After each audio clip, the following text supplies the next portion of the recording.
Today, we're going to look at the shortest introduction to linked data. So this is a fairly basic introduction for those of you who already know it. But for those of you who aren't familiar with the concept yet, I hope we go over, well, most of the important concepts that constitute linked data, and also how to create it, how to use it a little bit.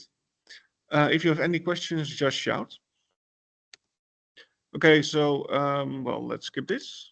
So let's start with linked data itself. So from a very high level perspective, linked data, or as it's these days called also knowledge graphs, is a data format that allows you to connect data using graph shape, so as using relationships.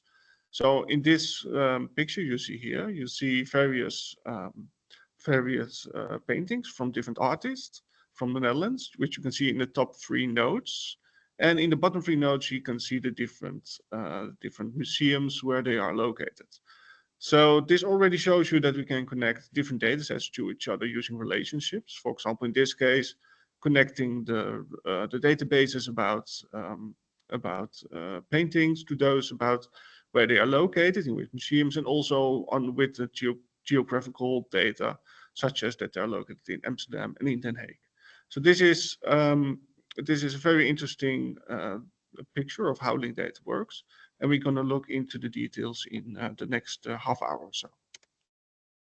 As you can see here, these were the slides originally designed for a lecture. So hopefully they're interesting also for everyone here. But after this talk, I hope that you have an idea of how linked data works, at least the core idea behind it. Also how you can perhaps read it, write it, and understand it. Maybe even how to convert it, even to get started with it. So from tabular data to linked data, and also to query it yourself to see what interesting information you can obtain from it. Okay, let's start with understanding linked data. So to really get a good grasp of what linked data brings to us, we have to go back various centuries ago. So let's say to the emergence of the printing press, or to the creation of the printing press even, which is arguably the first one, the Johannes Gutenberg press from around 1440. And what this did is that it really changed the landscape of how we distribute knowledge, how we put down knowledge. So before that, we of course had these monasteries where everyone had to painstakingly write it down by hand. And then when the printing press came into the world, this radically changed. So suddenly we had the ability to distribute knowledge around the world in a way that everybody could read it. Also using a font type, a letter type that was readable by everyone, so without ambiguity of different ways of writing letters. So it was really a very big change.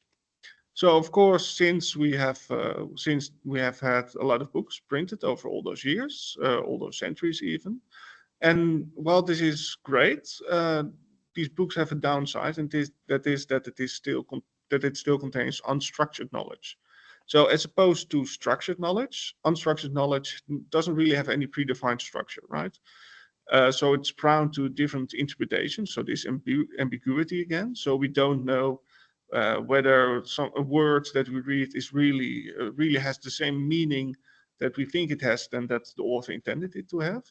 And it's also difficult to process by software agents in these days, which is especially apparent when we try to digitalize this body of knowledge of the past few centuries into the modern age. So there are 2 broad approaches to go about doing so. The first one is using natural language processing to try to understand these written texts. But these require a large number of steps, and to be honest, it's never perfect. There's language drift, there are colloquiums, so it's really difficult to get this right. The other solution is to add structure to this knowledge. For example, by modeling the knowledge according to schemas, which we can develop beforehand. And also by annotating the knowledge using semantics, which then convey this meaning that we intended to have, such that the reader or the software agents which process this also knows exactly what we mean with the things we write. And a big example of this, or a big proponent of this idea, is linked data, or in other words, knowledge graphs. So let's start now with really with in-depth view of linked data. So think about this use case here, which is Lord of the Rings, for some of you perhaps familiar, which is of course a famous book written, I think, well, half a century ago. And here are some statements about the people involved in the book, so the characters in the book. So we can see that Frodo is a hobbit, that Frodo likes Sam. Sam is 50 years old, has a full name, lives in the Shire, and the Shire has some surface area. So if you can see these statements, these look rather straightforward, right? So it's almost like written language, or at least something that we are all familiar with. But you can already see that there is a separation between the columns. So on the left-hand side, we can see the subject of these statements. On the right-hand side, we see the object of these statements, and in the center, we see the relationships that connect the two, right? So the relationship applies to the subject, which then, or sorry, the relationship goes from the subject to the object. And these are simple statements, which are also called triples, and which form the basis of linked data. And these statements, like I mentioned, form the relationship between things. So these things can be anything. They can be, I think that's even written here, yes. So things can be entities or literals, and these entities can be unique, tangible, or otherwise. So for example, we can think of people, we can think of objects, but indeed also concepts or dreams, so things that you can really point at, and that you can really give an identifier also in terms of data management. And then linked data also has something called literals, and literals are non-unique property values. And these are always attributes of some kind of entity. So think about the age or a date or a string, or for example, numbers or geometries, etc. So these two things are actually the elements which are connected in linked data through these relationships. So if we go back to the example we saw earlier, we see that the entities here are, for example, Frodo, Sam, Hobbit, the Shire. So these are all physical entities. We can point to them. So irrespective that they are, well, actually characters from the book, but they, in principle, they are meant as physical entities. And if we look at the literals that we saw in the example, we can see that we have the number 50. We have a string, so here the name of Samwise Gamgee, I think is the pronunciation. And finally, also the 47,000 square meters that the Shire is big. So these are all, of course, connected through these relationships, but we also need a way to formalize this, right? So because else everybody would use their own way of making these statements, and that would be, well, simply be a mess still, because then we would still not obtain this ambiguity that we look after. So introduce the resource description framework, or short RDF, which is a data model which allows you to encode these binary statements with, so the ones we just saw. And RDF also allows for unambiguous expressions of knowledge and aims at making knowledge readable by machines. So an RDF statement is very simple, a single triple. And this triple, of course, because it has 3 elements, this is why it's called a triple. With on the left-hand side a subject, in the center a predicate, and on the right-hand side an object. And formally there's a dot at the end to signal that this statement has completed, that it's done. And the subjects are always entities, the predicates are relationships, and the objects can be entities in the case of a relationship between two things. Or it can be a literal, in which case you have an attribute between the thing and, well, the value of its attribute. The nice thing about RDF is that it's an open standard. So it's really it's supported by the W3 consortium, which is also the consortium who governs the standards on the web, on the World Wide Web. So this is really a very well-established standard, which ensures that if you encode your data using this RDF data model, that it will be available, or at least the data model will be available for everybody to implement themselves, or to visualize, or to inspect your data with. And also because it is such a well-established standard, you can also be sure that in 10 years, 20 years, maybe even 100 years, your data will still be readable, which is of course not something you can say about, for example, XML, which perhaps in 10 years might have a new version. Therefore, your data set can't be read anymore, or maybe in 50 years, nobody knows how to read it because that information has been lost. And therefore your whole body of knowledge goes to waste, which is a shame. So the RDF framework allows you to store your data, to publish your data in such a way that it is it's fail-proof for the for coming future actually. So one of the main elements of the RDF framework, the resource description framework, is something called the URI. And the URI is the universal resource identifier, and simply says this is an identifier which uniquely identifies the resources of your data. And the resources here include entities, the literals, but also the predicates themselves. These URIs take the form of a web address, for reasons that aren't important at the moment.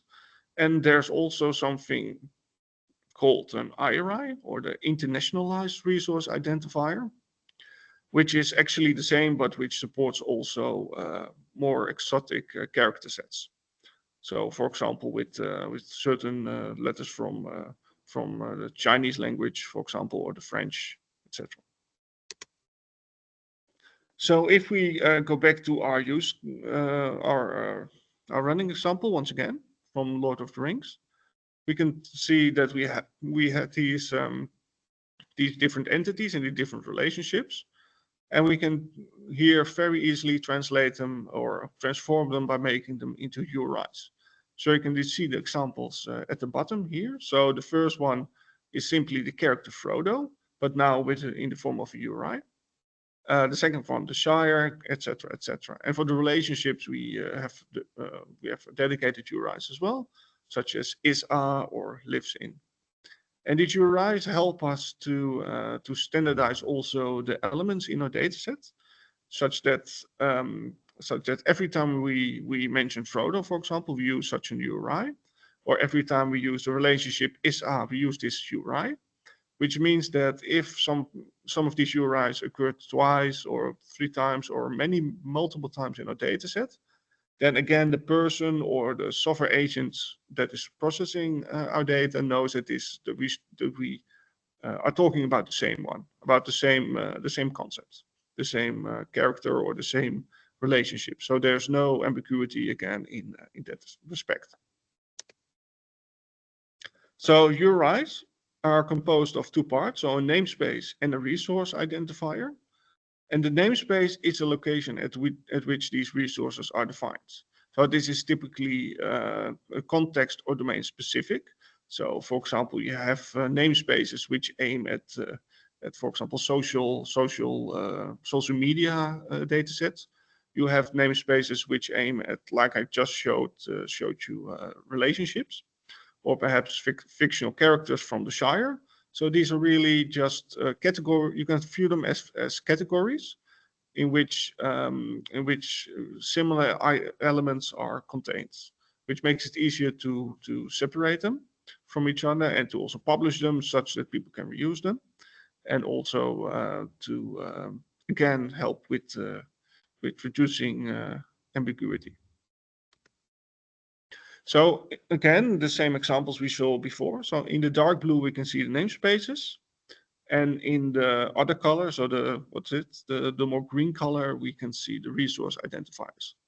And these resource identifiers are simply the same elements that we defined all the way back in the beginning. So when we saw the earlier statements, so just we have Frodo, we have the Shire, the Hobbit, etc. So this is simply the same thing. But the namespaces are added in front to, like I mentioned, let people know where these resources are defined. So ideally, if you would go also to such a link of such a namespace, because it is an HTTP link, like a URL, then you would see the description of these different entities. So this also allows linked data to be self-explanatory. So you can go to these links in other cases, because this, of course, is a fictive data set. But in other cases, you can go to these links, and then you can see the information about these elements themselves. Of course, it doesn't make it very much easier for us having these long links. Therefore, we often also have a prefix which we can use to abbreviate these namespaces, like this. And this makes it much more easier to work with, right? So we can just define the top one, LOTRCH, is the namespace on which all the characters are defined. The second one, LOTRRL, for all the realms, etc., etc. So this makes it much more easy to work with your data. And also, if you make linked data from scratch, this also helps you to well, reduce the time you spend on it. So if we turn everything that we just learned into a data set, basically a real actual data set that is a proper RDF and which can actually be used, can be published and used as is, then it would look like this. So in the first 4 lines, we define the prefixes. So this is simply a dictionary mapping from a key, in this case, the prefixes to the namespaces. So this is simply, yeah, well, simply dictionary mapping, nothing more, nothing less. And then below that, we can see the different statements, which we saw earlier, but now all in proper RDF syntax. So we can see, for example, the first one, Frodo is a hobbit. Second one, Frodo like Sam, etc., etc.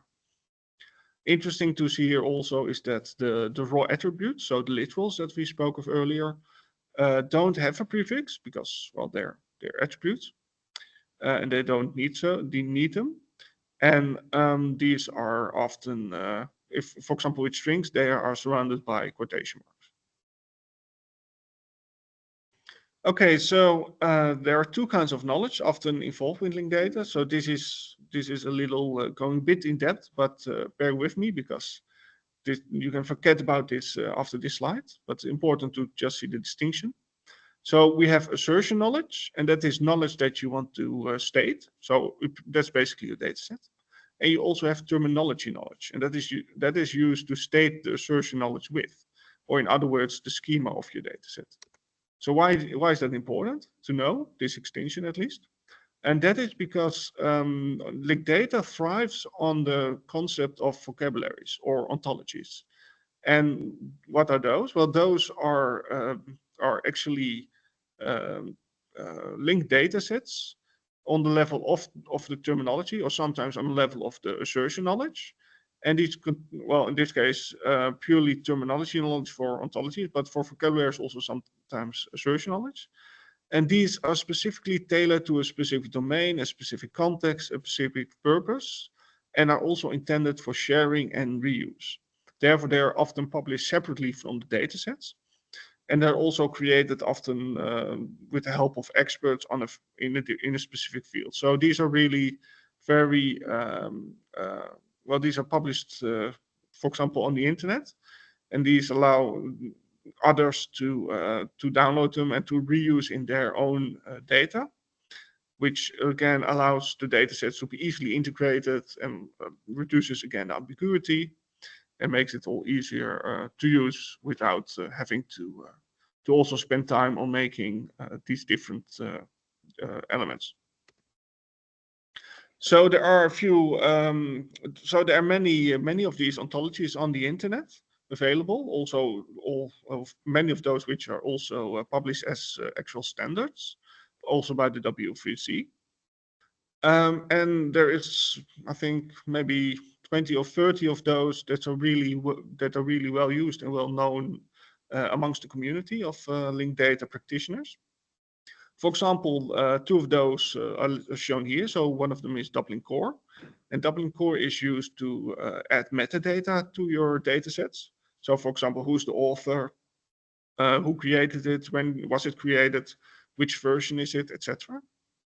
And the other one, for example, is VOV, which stands for friend of a friend.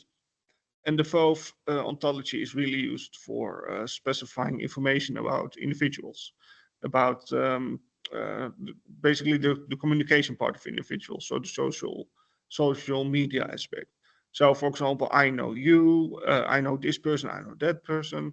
This person has a certain contact information or a certain address, etc. So these two ontologies can be used to simply describe those kinds of information in your datasets, for example, in the metadata. And there are many more. Then there's also DBpedia, which is a website and a knowledge base at the same time, which is currently online. You can check it yourself. And DBpedia is a project which tries to create structured data, structured knowledge from Wikipedia. So almost all pages that are available in Wikipedia are also available in DBpedia. But rather than having the beautiful Wikipedia page layout that you know, DBpedia has all the data available in triple format, so in linked data format. And here you can see one of the pages or a screenshot thereof. And this is the one about Gimli, which is also a character from Lord of the Rings.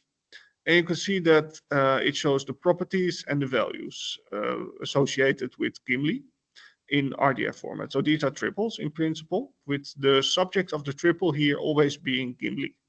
So all these properties and values are about this character. If you would, so this looks nice, but this is of course a front end and a tool which shows you the data visualized in HTML. If you would look at the background, so behind the scenes, which you can also easily obtain from DBpedia, you can see that this is simply RDF or linked data, like we just also saw with our running example. So I cut a lot of information from the page because it's quite long. But as you can see, we have several prefixes defined again. So again, basically the ontologies and vocabularies that are being used in this dataset, so on this page. And below that, we have all the statements about Gimli that are available on this page. So Gimli is of the type fictional character. It has a label of a certain in a certain language. It has a certain subject, a race, affiliation, etc.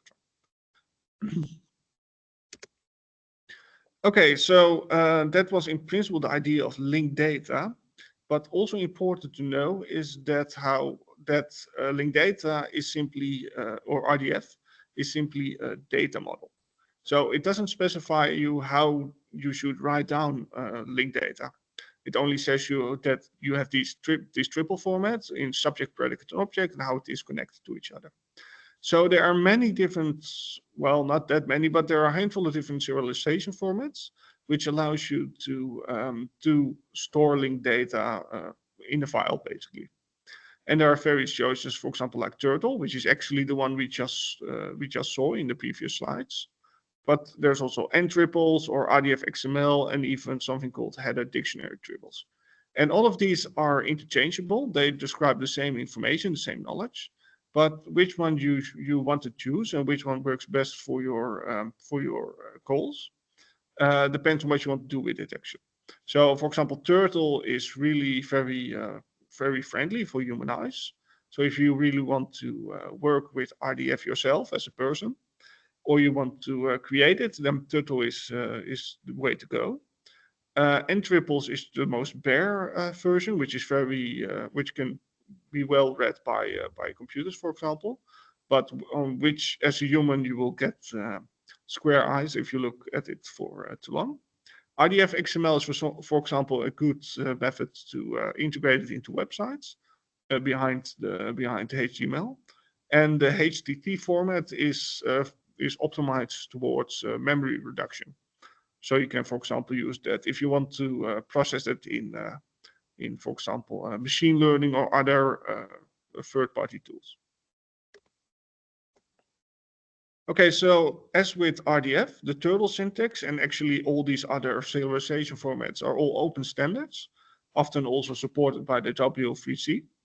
And you can therefore also find any information about them online. And again, as I mentioned with the RDF data format. Because these are open standards, this means that if you encode your data as such, then again, you ensure that your data will be readable in the coming future. So for preserving your knowledge, this is really a good way to go. And finally, like I also mentioned at the beginning, linked data is these days also more commonly known as knowledge graph, which is a term coined by Google. And the reason for this is that because linked data works with relationships, we can also visualize it very easily as a graph. So for example, again, the same running example we saw earlier, we can see here depicted as a graph. And this is actually exactly the same information. So for visualizing your data, this is also a nice way of doing so. And finally, we can reuse information very easily with linked data. So for example, we can see that on the right-hand side, we have something called the linked data cloud, which is a very large, well, I wouldn't say data set, but a agglomeration of data sets around the world that are published as linked data using a select set of vocabularies. And because these all use some kind of elements from each other, be it the subjects, the objects, or the relationships, this means that implicitly they are all connected in some way, which means that we have one very large data set, and our data set can easily also be connected to that. For example, we can see here that we can connect the habits from our small running example to, for example, that one, the data set which we saw on DPpedia. And by doing so, our data also becomes part of the linked data cloud. And we can easily then also use data from the connections that we add by doing so. By for if we want to, for example, extend our data set in some way, we want to do some processing with it, for example, and then can infer additional information that will help us obtain this goal. Okay, that was a brief but fast introduction into linked data in the core concepts. I hope that it was a bit clear for everyone. I will go briefly into creating linked data in case that is interesting for some, in case you want to do it. And there are many tools to do so. So linked data can often be, or these days linked data is also often created from scratch. But mostly still it is created from existing data sets, usually tabular data sets such as CSV files. And there are various tools available, free tools even, which can help you do so. So one of these is, for example, OpenRefine, or for example, Cow, LD Wizard, or even with Python if you want more flexibility. Excuse me. So, and for example, let's say we have the use case again of the Lord of the Rings characters. If you're interested, even you can go at the link at the bottom, and there you can find everything I will show you right now. But at this link, you will find a dataset, a CSV file dataset with characters of Lord of the Rings. And here you can see that I did some cleaning because that's always necessary, right? So remove placeholders, align entities, make correct cases, etc. And then what I did was I went to LD Wizard, which is a very simple online tool to generate linked data from CSV files. And there it's simply a press of a button and a few settings. So what we do is we select the key column. So what identifiers do we want to use for the entities in the rows? We set a resource class. So what is the class for the row entities? And for each column, we select the predicts that we want and the URIs that we want. And then finally, once the conversion is done, we can download the file. So in principle, this is a fairly easy tool to do so. And there are many tools, like I mentioned earlier, that allow you to do this. So if you have some small data sets in CSV file, you can easily do something like this. And in the end, you have an output like this, right? So we had this tabular data set in the beginning. And when we're done, we have basically an RDF data set in N-triple files, or N-triple format, as you can see here. Okay, and again, you can use, for example, Python if you want more fine-grained control. Then you can really do you can adjust anything that you want. But creating linked data is of course only one step. The second one is what can you do with it? So if you have linked data as a file, it's a simple data set. You can share it with others. You can publish it online, but you cannot still search through it well. So you can search through it as a text file, but what you actually want to do is do some live querying, like you could do on a relational database, for example. And that can be done by what we call triple stores, which are actually graph-based databases, which are specifically tailored to linked data. And there are many choices these days of triple stores, some of which are proprietary, others are more open source. Again, others are more suitable for very large graph, others for reasoning over them. And some of these examples are, for example, GraphDB, Stardock, Virtuoso, Cleopatra, and also Triply DB. So, for example, here we see a Triply DB instance, which shows us all the triples in a dataset that we have. And once we have our data in a simple triple store, we can query it with something that's called Sparkle. And Sparkle is similar to SQL, in case you know that for relational databases. And Sparkle is called the Sparkle Protocol and RDF query language, which allows you to ask information from your linked dataset. So, for example, here we see a most basic query, which has a syntax similar to that we saw earlier of Turtle. So we define the prefix again, so the dictionary mapping between the prefix and the namespaces. And here we can simply ask, give us all the predicates that we know of. So the letters prepended with a question mark are variables, so those will be returned to us. So select all the triples that we know of in this database that will match this pattern. And in this case, we say, okay, the pattern can be anything because the pattern itself consists only of variables again, and limit it to only 10 results. And when we do so, we get, for example, only 2 results because there were only 2 in our dataset. And we can extend these triples to these Sparkle queries to very complex queries to get even more interesting information out of a dataset. So, for example, here we can say, well, give us the first 10 characters in our dataset, simply by saying that rather than having only variables in our triple pattern, which you can see on line 5, we now have also instantiated the type and the relationship and the object of the triple pattern. So here we ask, give us all subjects which are of the type person. So we here get 10 of these subjects as result. We can also further refine this by asking for all these characters ordered by name. For example, by adding the keyword order by, for example. We can also limit it to a certain specific race in this case, because that is in our dataset.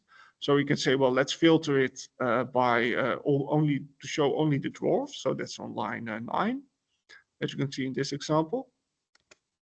And we can also do a little bit of arithmetic. So, for example, here we can count the number of dwarfs in our dataset by adding the count keyword to line 5. And we can also make it even more complex, like saying, well, which character lived the longest?